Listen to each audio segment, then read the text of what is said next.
Greetings and welcome here at Professor Herman Manyora's channel. My name is Simon Rungu here with the big question. Hoping you guys are well. How are you doing, Professor? Well, wonderful. How's the week been? Wonderful. The week is good? Oh, wonderful. Okay. Yes. The weather is calm and everything. All men don't even ask for much. You just ask that you wake up alive and start another day and another week and another month and another year. And we are alive and kicking. Oh, good. Okay, so the question coming up this week, we have the Azimio meeting hosted by Uhuru during this week. Now the question coming up, was the Uhuru Azimio meeting a unifying or a divisive meeting? Because many people are arguing that they have different view of the meeting, saying that other people are excluded from the meeting. I don't know who was excluded, who was invited, and they didn't go, apart from David, who was invited. At least the Oka Prince, but I understand they were invited, but they didn't turn up. Yeah. You know, it depends on the function. Okay.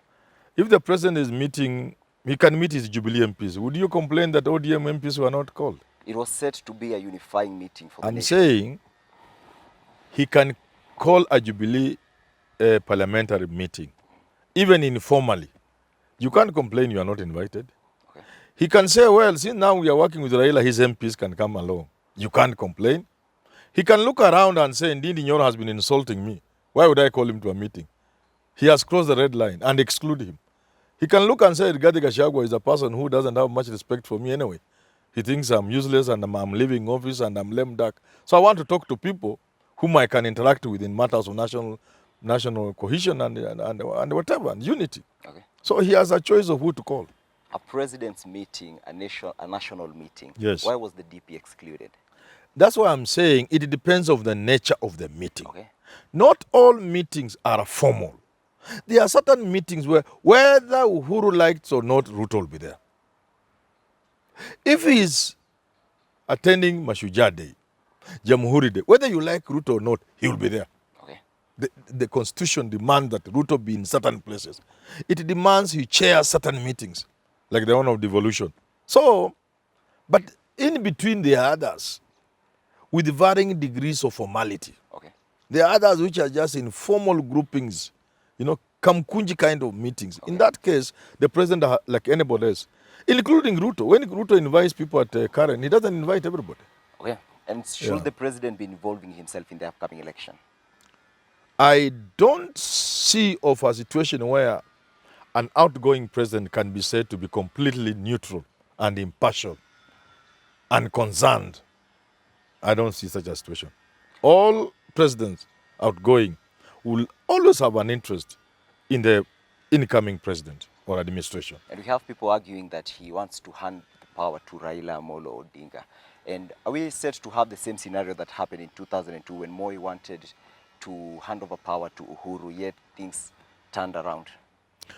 You know, Uhuru may not necessarily do the way Moi did. Okay. For Moi, it was he looked at it as Kanu.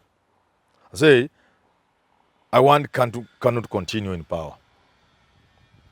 He didn't succeed, according to many people. According to me, I know a different game. So Uhuru can use that route and say, I think this country is safer in the hands of Raila. And he may do it openly the way Moi did. He may also choose to do it quietly. So far, he has not been very open. Of course, there are telltale signs.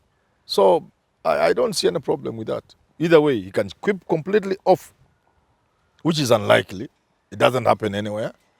He can do so openly, like Moi did. Okay. He can do so under the water, chini ya maji.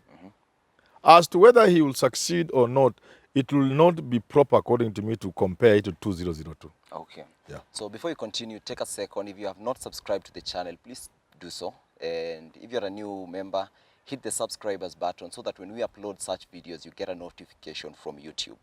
Okay, so the DP the other day, in his campaigns along Gong Road, I believe somewhere called Mbulbul. Yes. I believe you know the area? Bulbul is around Gong. Yeah. Yeah, so in Gong, the DP actually painted the upcoming election as a battle between a state-sponsored project to protect the interest of the elite against the leader who has the interest of the nation. Is that true?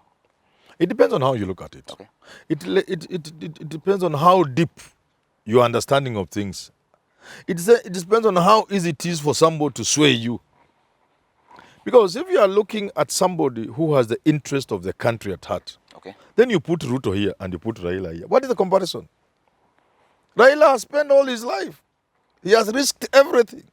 He has sacrificed everything in the interest of this country. How can you compare him to Ruto when you talk about the interest of the people? How have you demonstrated your interest in the people? Raila does not even need to talk about it. Everybody should know. Okay. So it depends on how you look at it. But if you look at it in terms of Uhuru and Raila are trying to get power, so now they are sponsored, they are state projects, and Ruto is a person of the people because he's throwing a few slogans here and there. Again, it depends on your capacity to think, capacity to analyze. It depends on how objective you can be. It depends on how you are led by tribalism and tribal instincts, tribal thinking. But if you are an objective, intelligent human being, whether you support Ruto or Raila, you cannot compare Raila and Ruto in terms of who has the interest of the people. Okay. The two are like water and oil. They can't. You can't. Where is the comparison? They can't mix. Can you compare what Raila has done in the interest of the people of this country to what Ruto has done? In fact, there is nothing you can say Ruto has done to show he has the interest of the people at that. I mean, so long as Raila is standing there. Raila has to leave. Once Raila is not there, then you can go looking for small little things Ruto could have done. Maybe we can credit the Uhuru achievements. How can it? This is a Uhuru administration. He was part of the administration. Yeah, many people are part of it. This is Uhuru. And from 2018, when he says they are not together, are things not happening? Okay. When you go to town, what do you see? Don't you see that express highway? Are you not seeing the Mau Road continue? Are you not seeing in Dongokundu and the rest in Mombasa continue? Are you not seeing the Lamu port being opened? Are you not seeing the Kisumu city that was dead being revived, the lake, the harbor, the ships? So what are you talking about? The roads being constructed. And I'm not speaking for Uhuru, so I don't have, that's not my work. What I can just on top of my head, I can go on and on until for 10 hours. So you can't say Ruto is the one who was doing what Uhuru was doing. Okay. Government was doing it. Whose government is this? Uhuru government. But Ruto is part of the government. Just like you and I are part of the government. Okay. Yeah. Now let's go. The DP also ended up accusing the opponent of using intimidation to advance in their agendas. Do you subscribe to that? You know, politics is a game. Okay. It has its rules. There's absence of rules. There are deals, there are underhand things. All that is part of politics. Intimidation can be part of politics, part of electioneering, so long as they don't cross a certain line. Intimidation, to me, would be part of politics unless you cross a certain line. If you take us to the dark days, to all the days where people are being detained, abducted, tortured in Nyayo, and that's a no-go zone. You have crossed the red line. If anybody were to go there, all of us as Kenyans will tell him go to hell. So will not listen to you. We can say that. So when he talks of intimidation, I want to take it to mean the usual political games and moves. Even at the constituency level, people keep complaining, oh, my opponent is doing this. That is normal. So it's a norm in this. If it's normal, so long as it doesn't cross where people are being tortured, abducted, and detained and jailed without cause, that we cannot allow. Okay, so let's divert the conversation a little bit. From the outside looking in, how practical are the promises being made by this politician? We have the 5 billion to be set to be allocated to small businesses by the DP. 50 billion or something. 50 billion. Oh, no. And we have 100,000 units. And from Raila, we have the 6,000 monthly handout. We also have the Baba Care. And yet people are also arguing that the UHC was a total flop. How practical are these promises? Politicians are just like young people, young boys like you. When you were a girl, you'll tell her all sorts of things. But once you have her in your home as a wife, she should be intelligent enough to see actually some of the promises you made. It was in the interest of just trying to get her. So politicians are like that. Many times they tell us things that they never have the capacity to. They don't even understand. You may think you are, and there are instances where, and this applies to Ruto. Either you are ignorant, you do not know what's going on, or you are playing with us. Okay. To say I'll throw 50 billion, 100 billion. What is 100 billion to solve the issue of unemployment in this country? What will you do with it? That's cheap. 6,000, Raila. You have called it a handout. It has worked elsewhere. But just what impact would it have? Again, I wouldn't think it is a revolutionary thing because we are already giving 2,000 to all people. Even if you give 6,000, there are many things you need to consider. Raila hasn't told us how he's going to work on that. But 6,000 seems to be good money because we live in a country where people pay their house girls 4,000, 6,000, Okay. where the government's own minimum wage is 15,000 or so in Nairobi. Which, how can you pay somebody 15,000 in Nairobi? The minimum wage in Nairobi from government ought to be in the region of 40, 50,000. So if you now see it that way, then you can begin to see 6,000. It's just like a lollipop to a population. So I'm not seeing any of these people who coming up with something that can convince a mind like mine that they are serious. But it's normal in politics. But you have people arguing that the bottom-up approach has worked in other countries. Bottom up, it They are depends. also saying it's It depends scientific. on what you mean by bottom up. It depends on what you mean.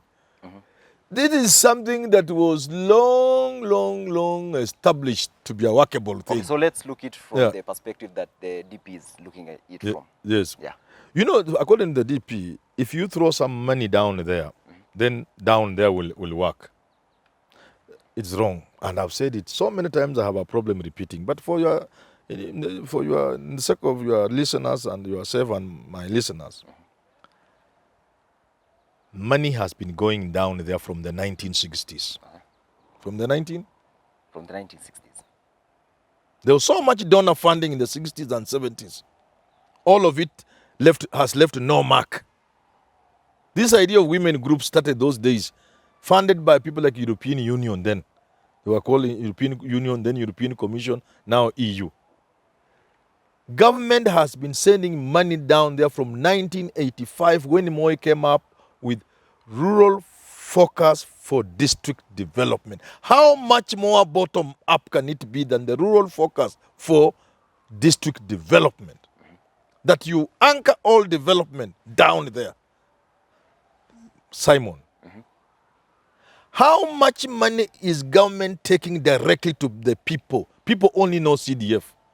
How many other funds are down there, devolved funds, at the constituency level, including KRB, Kenya Road Board, sending money to to construct the roads? You know, I think maybe people want visible money. No, so so what Ruto is saying to me doesn't make sense. But let me tell you, I'm going to do a piece very soon Okay.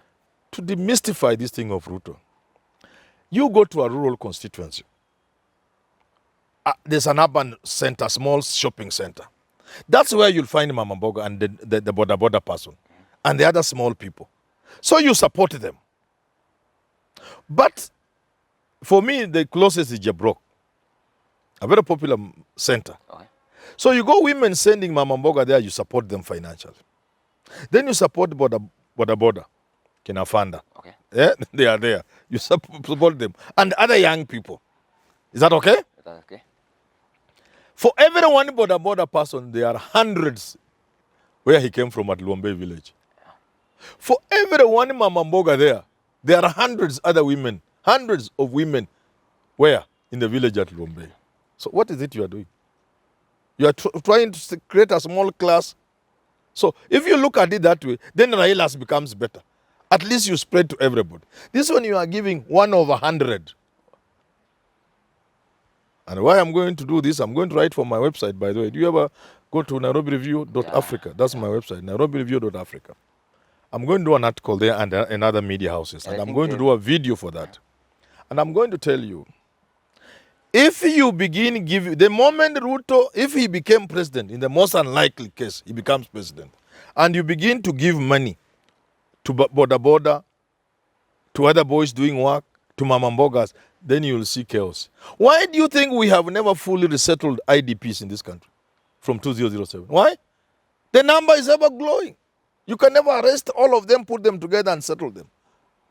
Let me give you the best example. Mao.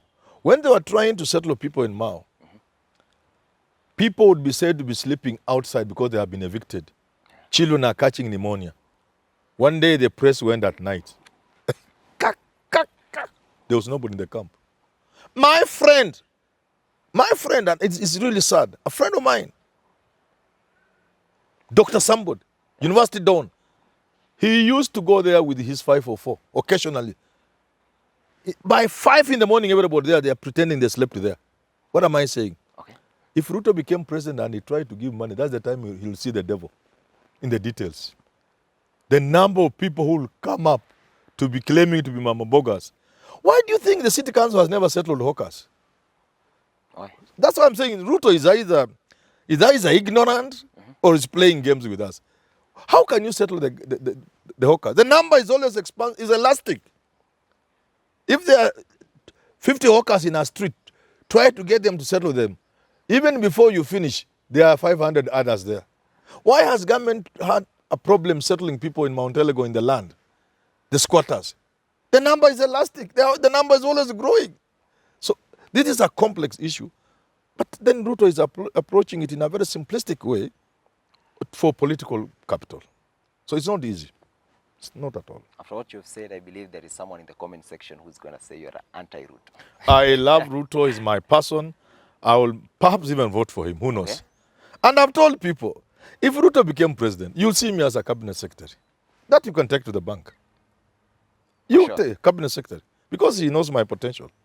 Yeah. Okay, so as we come to the end of the conversation, during an interview of Musalia Mudavadi in the Daily Nation, he said that he's open for coalition. He's leaving the door open for any coalition. What do you think he meant by that? And people are suspecting Musalia is moving to Ruto. So maybe he was preparing the ground. Yeah. Well, that has been the conversation here at the channel. My name is Simon Irungu, and if you have not subscribed, please make sure you do so. We are on the road to 100K. We are targeting 100K in the next maybe And 2 to 3 months. our viewers, most of them have not subscribed. We ask them to subscribe. A majority. A majority. There are more people than viewing it than those who have subscribed. Yeah. Please subscribe. We go together. Yeah.